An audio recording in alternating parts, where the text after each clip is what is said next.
अस्सलाम वालेकुम दोस्तों। उम्मीद है आप सब खैरियत से होंगे। आज मैं आपको एक ऐसे इंसान के बारे में बताऊंगा जिसने अमेरिका जैसे सुपर पावर कंट्री को हिला कर रख दिया। दुनिया आज भी इस इंसान को यूना बॉम्बर के नाम से जानती है। इस कहानी का आगाज 1978 नॉर्थ वेस्टर्न यूनिवर्सिटी शिकागो से होता है। इस यूनिवर्सिटी की पार्किंग में एक मेल बॉक्स पाया गया जो इसी यूनिवर्सिटी के एक प्रोफेसर के नाम पे था। जब उन्हें इस बात का इल्म हुआ कि उनके नाम का एक मेल बॉक्स यूनिवर्सिटी की पार्क में पड़ा है तो उन्होंने इस चीज़ से इनकार करते हुए यूनिवर्सिटी के गार्ड को उस मेल बॉक्स को सर्च करने का कहा। जैसे ही उस गार्ड ने उस बॉक्स को उठाया वैसे ही वो बॉक्स ब्लास्ट हो गया। उससे कोई जानी नुकसान तो नहीं हुआ, लेकिन इस ब्लास्ट ने शिकागो पुलिस को बुरी तरह हैरान कर दिया, क्योंकि ये बॉम्ब एक मेल बॉक्स में फिट था जो हैंडमेड बना हुआ था, और यहीं से बॉम्ब का सिलसिला जारी हो गया जो कि 17 से 18 साल तक जारी रहा, जिसके अंदर 16 बॉम्ब ब्लास्ट हुए, 3 अमवात हुई और 20 से ज़्यादा लोग बहुत बुरी तरह इंजर्ड हुए। सेकंड बॉम्ब ब्लास्ट एक एयरलाइन में हुआ जो फ्लाइट शिकागो से वाशिंगटन डीसी जा रही थी, लेकिन उसमें भी कोई जानी नुकसान तो नहीं हुआ क्योंकि वो बॉम्ब एक गलत मैकेनिज्म से बना हुआ था जिसके बिना पर वो बॉम्ब फटा नहीं, लेकिन उसमें एक स्पार्क ज़रूर हुआ था जिसके ज़रिए एक स्मोक पैदा हो गई और उसी के बिना पे उस फ्लाइट की एमरजेंसी लैंडिंग करवानी पड़ी। इसी के बाद से अमेरिकन एफबीआई यूनाबॉम्बर में इन्वॉल्व हो गई। इस शख्स को एफबीआई यूनाबॉम्बर इसलिए कहती थी क्योंकि इसके पिछले ज़्यादातर टारगेट्स या तो यूनिवर्सिटी हुआ करते थे या तो एयरलाइंस हुआ करती थी। ये खुद को एफसी बुलाता था, जो कि ये इसका टाइप ऑफ सिग्नेचर भी था। इसके हर लेटर पे ये नाम पेस्ट होता था, और जैसे कि आप फोटोज में देख सकते हैं इसके बॉम्ब्स में भी ये नाम पेस्ट होता था। इसका असली नाम थियोडोर जॉन काचिंस्की है। ये 1942 में पैदा हुआ। 17 साल तक इस शख्स को इसलिए नहीं पकड़ा जा सका क्योंकि इसके खिलाफ ना ही तो कोई सबूत था, ना ही कोई आई विटनेस, ना ही कोई फिजिकल एविडेंस और ना ही कोई फॉरेंसिक हिट। ये कहाँ रहता है, ये क्यों कर रहा है और ये कितने लोग हैं, किसी का कोई अंदाजा नहीं था। ये एफबीआई हिस्ट्री का सबसे महंगा और सबसे लंबा केस था। इस एक यूनिबॉम्बर को पकड़ने के लिए बाकायदा एफबीआई ने पूरा एक डिपार्टमेंट बनाया था जिसमें 100 से ज़्यादा लोग काम करते थे, और वो सिर्फ यूनिबॉम्बर में इन्वेस्टिगेट कर रहे थे। हैरान कर देने वाली बात तो ये है कि ये शख्स ना तो कोई पागल था और ना ही कोई टेररिस्ट। ये पीएचडी इन मैथमेटिक्स था, जिसने हार्वर्ड यूनिवर्सिटी से अपना बीए कंप्लीट किया, और पीएचडी और मास्टर्स इसने अपना यूनिवर्सिटी ऑफ मिशिगन से कंप्लीट किया, और वहीं पे ये असिस्टेंट प्रोफेसर लग गया।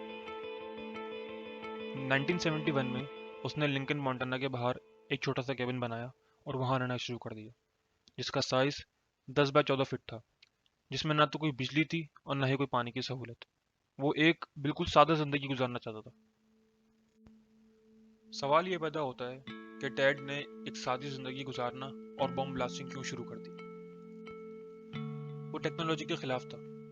उस वक्त जो टेक्नोलॉजी का रेवोल्यूशन शुरू हुआ था वो इसे बिल्कुल पसंद नहीं था। उसका मानना था कि हम एक आज़ाद जिंदगी गुजार सकते हैं। जिस टेक्नोलॉजी को आज हम बना रहे हैं एक दिन हम ही इसके मोहताज हो जाएंगे और हम इसके गुलाम हो जाएंगे। हम अपने मरने का सामान खुद बना रहे हैं। टेड के पास ना तो कोई कार थी और ना ही कोई बाइक। वो मीलों पैदल सफर करता था ये अपनी साइकिल पे। केबिन के अंदर ना तो कोई टीवी था, ना ही उसके पास कोई टेलीफोन था। वो दुनिया और अपने घर वालों से राब्ते के लिए लेटर पोस्टिंग के जरिए करता था, और वो अपने हर लेटर में बार बार यही चीज़ कहता था कि हमें फ्रीडम चाहिए, हमें टेक्नोलॉजी और गवर्नमेंट की पॉलिसीज को ख़त्म करना चाहिए। लिंकन में एक लोकल लाइब्रेरी थी जहाँ से टेड बुक्स लाता था, जिसके ज़रिए वो बॉम्ब बना सके और एक्सपेरिमेंट कर सके। जैसे जैसे साल गुजरते गए उसके बॉम्ब और ज़्यादा खतरनाक हो गए। टेड के पास पैसे नहीं होते थे तो वहाँ वो छोटी मोटी मजदूरी कर लिया करता था। ये अपनी माँ से पैसे मांगता था, ये कहकर कि मेरे सीने में दर्द है, मुझे दवाइयाँ लेनी है, मेरे पास टेस्ट करवाने के पैसे नहीं हैं। और वो उन्हीं पैसों का बॉम्ब बनाता था और वही बॉम्ब्स मेल बॉक्स में पोस्ट कर दिया करता था। पहले बॉम्ब ब्लास्ट के बाद टेड वापस लिंकन आ गया। अपने बाप और भाई के साथ फॉर्म रबर फैक्ट्री में काम करना शुरू हो गया। लेकिन अगस्त 1978 में उसके भाई ने, जिसका नाम डेविड था, उसने उसे फैक्ट्री से निकाल दिया। जब मालूम हुआ तो पता चला कि टेड एक फीमेल सुपरवाइजर के बारे में बुरे अल्फाज कागज पे लिख के फैक्ट्री में चिपका रहा है। यूनिबॉम्बर ने 1995 को न्यूयॉर्क टाइम्स को एक लेटर लिखा जिसमें उसने मुतालबा किया था कि अगर वो इस चीज़ को ख़त्म करना चाहते हैं तो उसका लिखा 35,000 वर्ड का manifesto industrial society and its future publish करना होगा, और अगर ऐसा नहीं हुआ तो वो आगे और ज़्यादा खतरनाक बॉम्ब ब्लास्ट के लिए तैयार हो जाए। जब ये बात एफबीआई तक पहुंची तो उनको मजबूरन उसकी ये बात माननी पड़ी, और 19 सितंबर 1995 को द न्यूयॉर्क टाइम्स और वॉशिंगटन पोस्ट दोनों ने उसका मैनिफेस्टो पब्लिश कर दिया। लेकिन अभी तक नहीं पता था कि यूनिबॉम्बर कहाँ है और कौन है। जब उसका छपा आर्टिकल उसके भाई डेविड की बीवी, जिसका नाम लिंडा था, उसने पढ़ा तो उसको शक हुआ कि ये लिखावट टेड की है।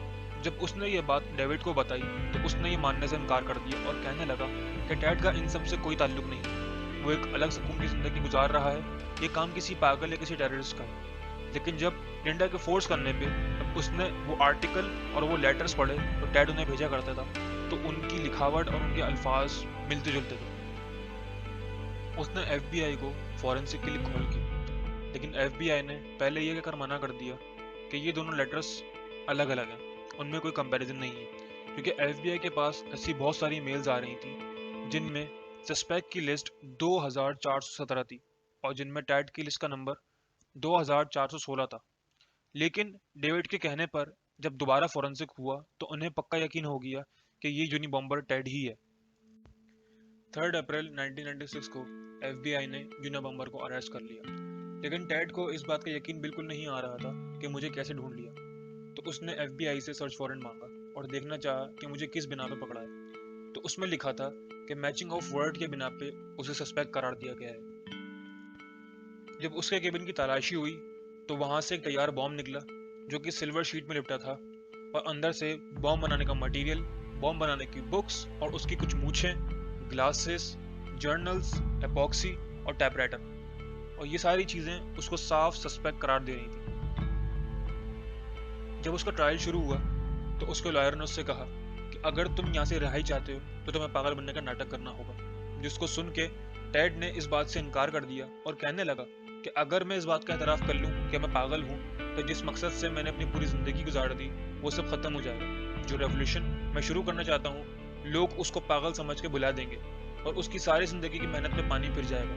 तो उसने इस बात को देखते हुए कोर्ट में अपने जुर्म का खुद ही एतराफ़ कर लिया और उसको उम्र कैद की सज़ा हो गई, और वो आज भी अमेरिका की एक जेल में अपनी सज़ा काट रहा है। अगर आपको आज की वीडियो पसंद आई है तो कमेंट सेक्शन में ज़रूर बताइएगा और इस चैनल को सब्सक्राइब करना मत भूलिएगा, और इसके साथ अपना बहुत ख्याल रखिएगा। अल्लाह हाफिज़।